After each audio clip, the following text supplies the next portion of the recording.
గుర్తుకొచ్చేది మీ జగన్. శాశ్వత BC commission ఏర్పాటు చేసింది ఎవరు అని అంటే గుర్తుకొచ్చేది మీ జగన్. ఎస్సీ ఎస్టీ బీసీ మైనారిటీలకు నామినేటెడ్ పోస్టుల్లో నామినేటెడ్ కాంట్రాక్టులలో ఏకంగా 50% చట్టం చేసి రిజర్వేషన్లు కల్పించింది ఎవరు అని అంటే గుర్తుకొచ్చేది మీ జగన్. ఏకంగా 2,45,000 కోట్ల రూపాయలు బటన్ నొక్కి ప్రతి ఎక్క చెల్లెమ్మ కుటుంబాల ఖాతాల్లోకి పంపించింది ఎవరు అని అంటే గుర్తుకొచ్చేది మీ జగన్. ఇందులో 75% నా ఎస్సీ ఎస్టీ బీసీ మైనారిటీ పేదలకు చేరింది అని అంటే గుర్తుకొచ్చేది మీ జగన్. ఈరోజు మత్స్యకార భరోసా అన్నా, నేతన్న నేస్తమన్నా, వాహన మిత్ర అన్నా, తోడు అన్నా, చేదోడు అన్నా గుర్తుకు వచ్చేది ఎవరు అని అంటే మీ జగన్. ఆలోచన చేయమని అడుగుతా ఉన్నా. స్వతంత్రం వచ్చిన నాటి నుంచి 75 సంవత్సరాల కాలం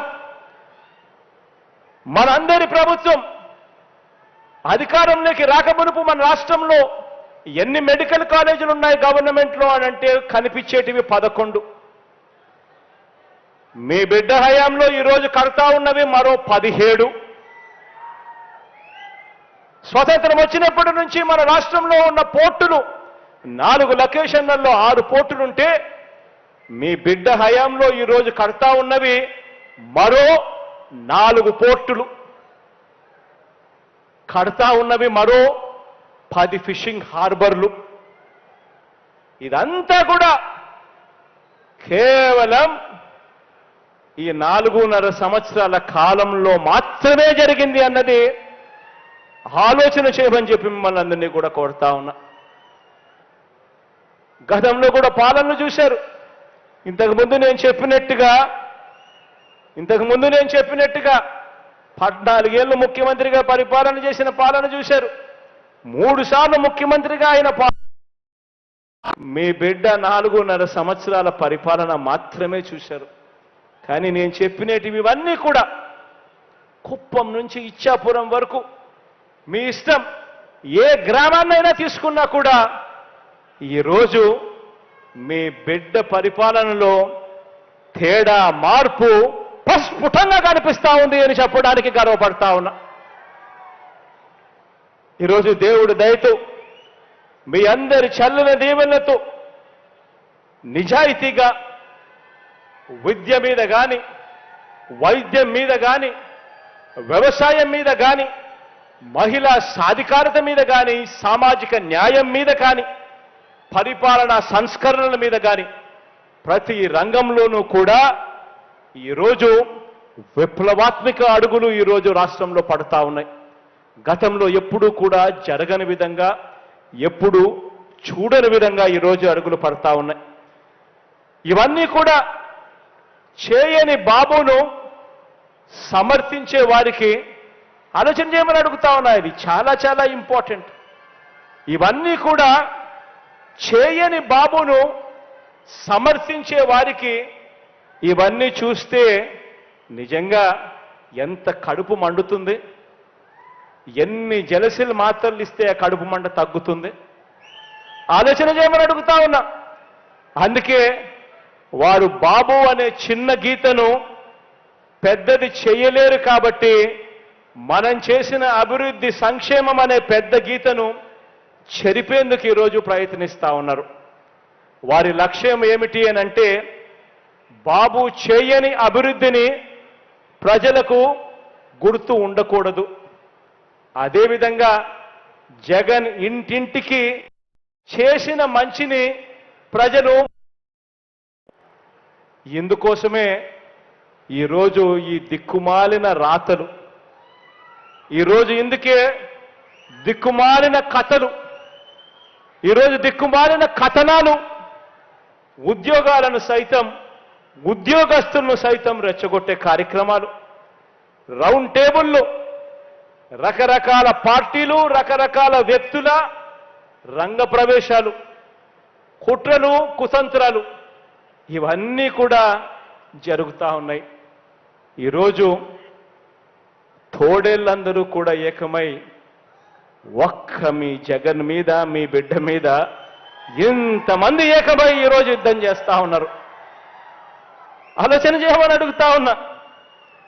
ఈరోజు చంద్రబాబుకి కానీ, దత్తపుత్రుడికి కానీ వీళ్ళెవ్వరికీ కూడా ఒంటరిగా పోటీ చేసే సత్తా వీళ్ళిద్దరిలో ఎవరికీ లేదు. కారణం, ప్రజలకు మంచి చేసిన చరిత్ర వీరికి లేదు కాబట్టి వీళ్లకు అన్ని చోట్ల పోటీ చేసే సత్తా లేదు.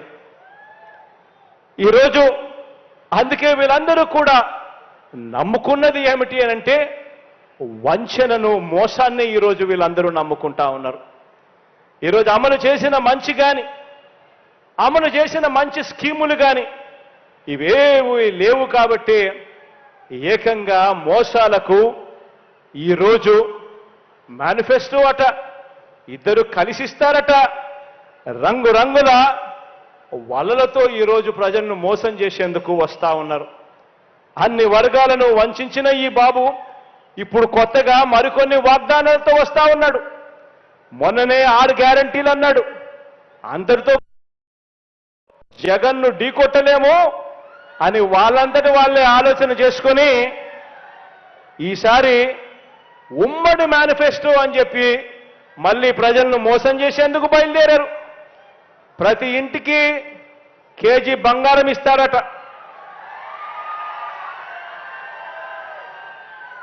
ప్రతి ఇంటికి ఒక బెంజ్ కారు కొనిస్తారట. ఆలోచన చేయమని అడుగుతా ఉన్నా. ఇలాంటి వారిని నమ్మచ్చా అని చెప్పి ఆలోచన చేయమని కోరుతా ఉన్నా. ఇలాంటి వారి బుద్ధిని చూసినప్పుడు, ఇలాంటి ఆలోచనలు చూసినప్పుడు వేమన రాసిన ఒక పద్యం గుర్తుకొస్తుంది.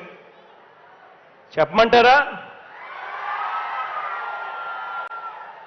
ఎలుక తోలు తెచ్చి ఉతికినా కూడా నలుపు నలుపే గాని తెలుపు కాదు. కొయ్య బొమ్మను తెచ్చి కొట్టినా కూడా అది పలుకునా అని వేమన విశ్వదాభిరామ వినురవేమ అని చెప్పి అప్పట్లో ఇలాంటి వారి గురించి వేమన స్వామి వారు మాట్లాడారు. నిజంగా అడుగుతా ఉన్నా, వీరి బుద్ధి ఎలాంటిదో గమనించమని అడుగుతా ఉన్నా. ఇలాంటి వారికి మిమ్మల్ని అందరినీ కూడా ఇలాంటి వారితో అప్రమత్తంగా ఉండమని కోరుతా ఉన్నా. మన రాష్ట్రానికి ఇలాంటి వారి దగ్గర నుంచి విముక్తి కలగాలని కోరుకుంటూ, దేవుడు దయతో ఇంకా ఎక్కువ మంచి చేసే అవకాశం దేవుడు ఇంకా ఇవ్వాలని కోరుకుంటూ, ఈరోజు ముగించే ముందు ఈరోజు నా సోదరుడు శ్రీను పక్కనే ఉన్నాడు. శ్రీనన్న గురించి మీకు ఒకే ఒక్క విషయం చెప్తాను.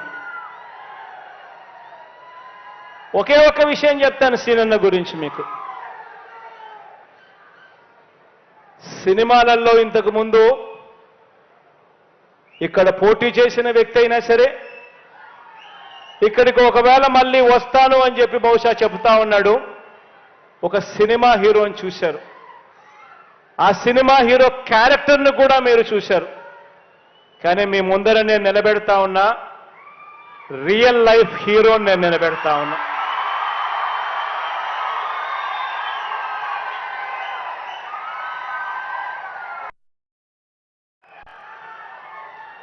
నిజంగా మంచి చేయడం కోసం నా దగ్గరికి వచ్చి అప్పట్లో సీనన్న ఏమన్నాడో తెలుసా? నాకు మంత్రి పదవి ఇవ్వకపోయినా పర్వాలేదు, భీమవరంని జిల్లా హెడ్ క్వార్టర్స్ చేస్తే చాలు అన్నాడు.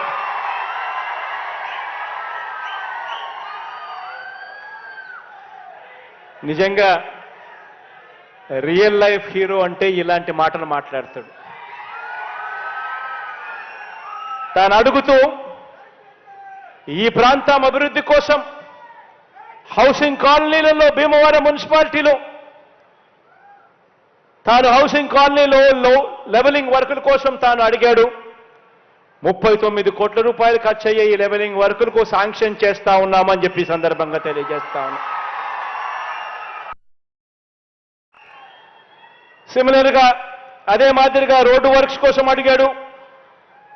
భీమవరం మున్సిపాలిటీ, భీమవరం రూరల్, వీరవసరం మండలంలో 5.5 కోట్లకు సంబంధించి అడిగాడు. అది శాంక్షన్ చేస్తా ఉన్నాము. యనమదూరు డ్రైన్ దగ్గర భీమవరం టౌన్లో ఫుట్పాత్ బ్రిడ్జ్ కావాలని అడిగాడు. దానికోసం 5.80 కోటి కావాలన్నాడు. అది శాంక్షన్ చేస్తా ఉన్నాము. Construction of major bridge at Gontheru dam అని అడిగాడు. దీన్ని కూడా 12 కోట్ల రూపాయలతో శాంక్షన్ చేస్తా ఉన్నామని చెప్తా ఉన్నాను. Reconstruction of bridge Bhimavaram Narsapuram road దగ్గర తొక్కడు డ్రైన్ల దగ్గర అని అడిగాడు. దీనికి 2 కోట్ల రూపాయలు ఖర్చు అవుతుందని అడిగాడు. దీన్ని కూడా శాంక్షన్ చేస్తా ఉన్నాను అని చెప్పి కూడా ఈ సందర్భంగా తెలియజేస్తా ఉన్నా. రాబోయే రోజుల్లో ఇంకా మంచి జరగాలని మనసారే కూడా కోరుకుంటూ, మీ అందరికీ మంచి చేసే అవకాశం దేవుడు ఇవ్వాలి అని కూడా కోరుకుంటూ ఈ కార్యక్రమాన్ని ఇక ప్రారంభిస్తూ నా స్పీచ్కి సెలవు తీసుకుంటా ఉన్నాను.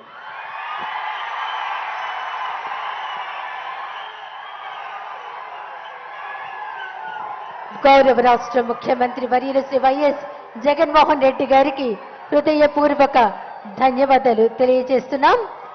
ఇప్పుడు జగనన్న విద్యా దీవెన